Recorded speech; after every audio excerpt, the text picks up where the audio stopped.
MOTROLIX. Hello, everyone. Welcome to the 7th episode of the Chevy Society podcast, the show where we discuss all things about the Bowtie brand. On the show today, fewer color choices at Chevrolet and GM as a whole.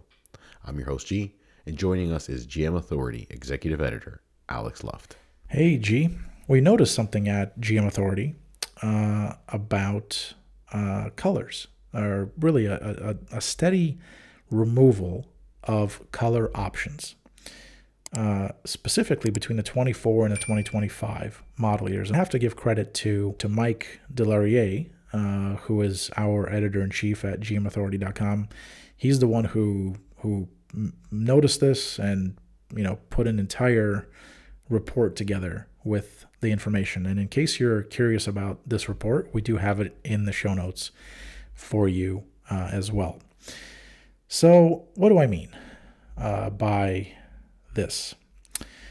First and foremost, let's just look at a few specific examples for, again, we're looking at 25 model year compared to 24, right? So let's look at, for instance, the Blazer EV, right? All trim levels. This is Chevy's new bread and butter electric vehicle, right? It's down by 2 color choices. So it will offer 2 colors less for the 2025 model year versus the 2024 model year. So it offered 8 colors in total for the 2024 model year. For the 25 model year, it will offer 6.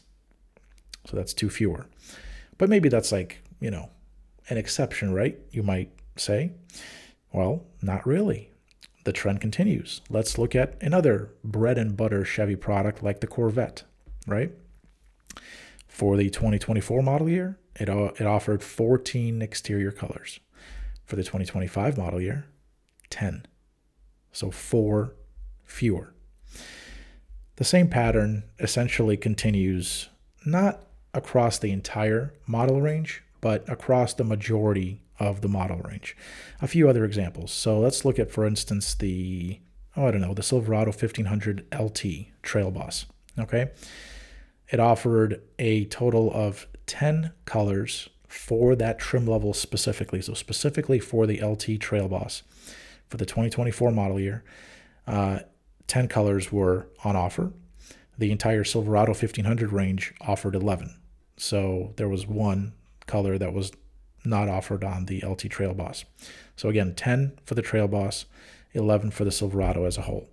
For the 2025 model year, the Silverado 1500 LT Trail Boss will offer 6 exterior colors. That's 4 fewer, and 9 exterior colors overall for the Silverado 1500 range as a whole. We could look at a few others. Let's look at, for instance, the Tahoe, right? So the Tahoe non-LS models, meaning LT, Z71, RST, Premier, High Country, for the 2024 model year, they offered a total of 9 exterior colors. That now for the 2025 model year, which by the way was a refresh, right? Gave the Tahoe and Suburban refreshes. That now is 6 colors overall, so down 3. And this pattern continues. Doesn't matter if you look at Chevy, doesn't matter if you look at other GM divisions, whether it Buick, Cadillac, GMC, for instance, at Cadillac. There is, wasn't really all that prevalent, this trend, but still, for instance, the Lyriq, again, Cadillac's bread and butter electric vehicle. 8 exterior colors on offer for the 2024 model year, 6 exterior colors for the 2025 model year, down 2. GMC, same thing as Chevy. You look at Sierra, for instance, down 4 colors. You look at, Yukon Denali, for example, down 2 colors. All that continues throughout almost the entire portfolio. This doesn't apply to all models, but it's pretty extensive, and it's an obvious pattern. Why do you think this move? Why now? Yeah, those are 2 very good questions. So I'll start with the first one. Why? Why this move? I think that this is the result of an undertaking that GM took a little while ago, and it's called winning with simplicity. Winning with simplicity essentially involves offering less trim levels, offering less colors, fewer buildable configurations, fewer selectable options, and all of that ultimately results in lower complexity and reduced expenses, whether it's on design, engineering, or logistics, reduced expenses and costs on the supplier side as well, and of course reduced order complexity as well for dealers, for GM as a whole as a manufacturer. And that also actually means the deletion of all kinds of unique part numbers and dozens of software releases. So essentially, it's an optimization of the business. And you look at, for instance, less trims, right? The 2025 Equinox, which is the newest Chevy model to have launched as we record this here right now, it's only offered in 3 trims, right? LT is the base, and then it splits off into the Y trim level strategy, RS, and Active. That's it, 3 trims. Now, LT today, the way that Chevy configured LT for the 2025 Equinox, it does cover a broader range, a broader price point. So it really covers the space of LS and of LT that the prior gen model offered, both LS and LT.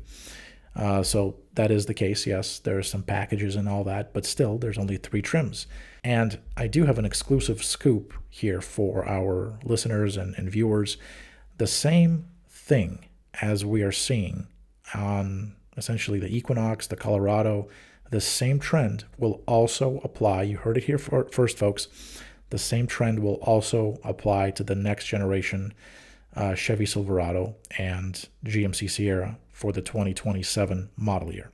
Why now, though? Why do you think the move now? It's getting more and more difficult to deliver the results that GM, and really not just GM, but every other automaker in the world, almost every other automaker in the world is trying to achieve. If you look at GM overall, they have a broad portfolio. They have the broadest portfolio in the industry today. Nobody else offers as many nameplates, as many trims, as many models, as many, they cover the gamut. With the exception of, Cadillac, they don't really make sedans that go beyond the D segment nowadays. Things like the CT6, is gone. They're going to pull out of things like the XT5. And on the Chevy side, you're probably going to see a pull out of some specific segments like the internal combustion engine Blazer, things like that.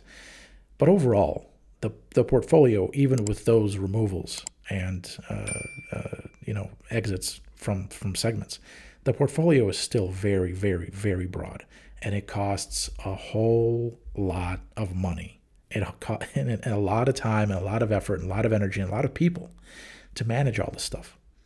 A lot of systems. There's only so much you can do with AI. Like I'm AI right now. You are too. But GM can't run its business on AI, right? What does it boil down to in terms of like savings, money that there could actually be allocating from all these things? That's a great question. So in 2024, GM anticipates a $200 million savings as a result of the implementation of the winning with simplicity undertaking or strategy. But, $200 million? It's only $200 million. That's not crazy. Well, it sounds like a lot. You can buy a whole lot of cars and a whole lot of houses and a whole lot of other assets, right, with $200 million. Yes, fine, absolutely. But that's not really much in GM's terms, right? For a company that makes $2.1 billion, in profit per quarter, give or take, on average, and 30-something billion in revenue, 200 million. They spend 200 million on press events and wining and dining people a quarter. Now they have that money extra. Now they have extra, right? They can invite me. More of me. Could I tag along, friend? Absolutely. Why not? But you know what I mean? Like, it's a drop in the bucket. It's not that much. It's not that much. Yes, it sounds like a big number, 200 million. But, you know, like, you look at the last quarter, or look at like just a random quarter, you know, Q4 of 23. They made $2.1 billion in income, in profit, and $43 billion in revenue. 200 million? So that to me is the flip side of this strategy, right? At the end of the day, maybe they're going to realize even more earnings as they apply this across the entire portfolio. But I have to ask, and I'm sure someone at GM has done this calculation and they have the answer, and the answer is yes, it's worth it. But I have to ask, is it worth it? Is it worth it to reduce colors by this much? You know, because it only takes one other automaker. It only takes one to say, you know, like say Toyota, right? They want to make a name for themselves with the new Tundra. They've got a decent product now. I'm not saying it's it's better than the Silverado, but it's a decent product. It competes. They have, you know, they have the size, they have the looks, the cab, all that. The engine now, it's got some torque there, all that. Okay, great. So Chevy discontinues, 2, 3, 4 colors from the Silverado. If I were Toyota right now, I would crank up the tubs, crank up the sprays, crank up the amount of colors I'm offering. And then, you want forest green metallic? You want a green truck? Well, Chevy doesn't offer a green truck, but we do. And this is how, these kinds of business level optimizations, they're dangerous. You have to know exactly what you're doing. You have to know that, when you make this change, it's not going to result in an overwhelming exodus. And even if it's not overwhelming in a year, it might be over time and gradual, because again, these vehicles are not getting less expensive, right? They're getting pricier with each generation. They're getting more expensive. They're getting more complex. They're being, they have more power and torque and safety features and everything else out there. They're getting more features, more tech. So they're not getting any cheaper. Maybe someone who is now shelling out an average of $50,000 to $60,000 on a full-size truck, maybe they want a truck in the color that they want, and they will go wherever it is, to whatever automaker that is offering it. So I don't know. Interesting point, and I guess only time will tell. Yeah, but only time will tell. That's a very, very interesting point there. I agree quite heavily with that. If I was spending that kind of money on a truck, and I want my green truck, in metallic flake. Yeah. Yeah, I mean, it's within reason, right? It's within reason. I'm not saying that, and you can get SEO, the special order stuff, the SEO colors. You can get those, and there's a jubilee of those. If you just look at the options list on that, there's like 30, 40 colors there. But and GM, makes their money on it by making sure that those are only available to fleet customers, and they have to place a minimum order of those vehicles to get that special color. Great. But, the retail business, it's what drives everything else. Yeah, there's fleet and commercial. Yeah, there's government orders. Yeah, there's all that. But, when all these trucks, they're, especially the ones that they make the real money on with the options, the off-road stuff. No one in fleet and government is getting an off-road truck, right? They're getting work trucks. They're making some money on them, but not much. The real money is in, the higher you go in the features and equipment. People like that, I hope that Chevy is, and GM as a whole, I hope that they know that the consumer is fickle, and they might leave if they can't get the color. And it's funny because the colors is the number one thing I hear about, like just man on the street example. Someone has a Silverado, we start talking on the street. You know how it is. You guys have several of those, right? And it's, oh, which color do you have? How about what package do you have? Well, you got the Z71. Oh, cool. I got the Trail Boss. Oh, okay. Well, the colors is like the number one thing that I hear about. I don't hear about tires as much as I hear about colors. So I hope they know what they're doing. Agreed, my guy. Agreed. Thank you all again for joining us on this 7th episode of the Chevy Society podcast. You can find this show on the MOTROLIX Network YouTube channel and on ChevySociety.com. If you're watching on YouTube, then remember to hit that like button and give us a follow to get the latest episodes. You should now be able to find us in your favorite podcatchers like Apple Podcast, Google Podcast, iHeartRadio, and more. Stay tuned next week for episode 8, and don't forget to visit gmauthority.com for the latest GM news. MOTROLIX. ChevySociety.com is an independent enthusiast website and podcast and is not affiliated with, sponsored by, or otherwise associated with Chevrolet or General Motors.